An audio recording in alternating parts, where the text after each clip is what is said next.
நான் வரையிற பெயிண்டிங்ஸ்லாம் எனக்கு ஃப்ரேம் பண்ணி பழக்கமே இல்ல. பட் இன்னைக்கு நான் பண்ண போற பெயிண்டிங்க நம்ம ஃப்ரேம் பண்ணி பார்த்துடலாம். ஸோ அதுக்கு வந்துட்டு A4 ஷீட் எடுத்துக்கிட்டேன். ஆமா, இது கனவு இல்ல, நிஜம் தான். A5 விட்டுட்டு ஒரு வழியா A4 ஷீட்ல நான் வந்துட்டு பெயிண்டிங் பண்ண ஸ்டார்ட் பண்ணிட்டேன். ஸோ இதுக்கு நான் யூஸ் பண்ற பிரஷ் வந்துட்டு வாட்டர் கலர் பிரஷ்னே சொல்லுவாங்க.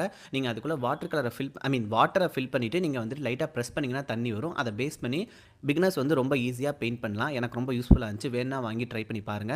ஸோ ஐடியா என்ன அப்படின்னு பார்த்தீங்கன்னா, நான் முன்னாடியே வந்துட்டு எனக்கு ஒரு பழக்கம் இருக்கு. வாட்டர் கலர் பண்ணேன்னா, நான் வந்துட்டு பென்சில்ல வரைஞ்சுட்டு, அதுக்கப்புறம் அது மேல கலர் பண்ணுவேன், ஷேடிங் குடுப்பேன், டீட்டெயில்ஸ் எல்லாம் ஆட் பண்ணுவேன். எனக்கு கொஞ்சம் ஈஸியா இருக்கும். அதே மாரி நீங்களும் ட்ரை பண்ணி பாருங்க. அப்புறம் தேவையான இடத்துல ஒரு ஃபைன் லைனர் வச்சு, அந்த ஃபைன் லைனர்னா பிளாக் பென் தான். அந்த பிளாக் பென்ன வச்சு அவுட்லைன் மட்டும் குடுப்பேன். அண்ட் அதுக்கப்புறம் பெயிண்டிங் காஞ்சு முடிச்சதுக்கப்புறம், அத வந்துட்டு ஃப்ரேம்குள்ள வைக்கலாம்னு எடுக்கிறப்போ, அந்த கண்ணாடி இருக்குல்ல, அது லைட்டா கைய வந்துட்டு ஸ்க்ராட்ச் போட்டுருச்சு. ஸோ பார்த்து ஹேண்டில் பண்ணுங்க. உள்ள வச்சுட்டு பார்க்குறப்போ, அது அவ்வளோ அழகா இருந்துச்சு. எனக்கு ரொம்ப புடிச்சிருந்துச்சு.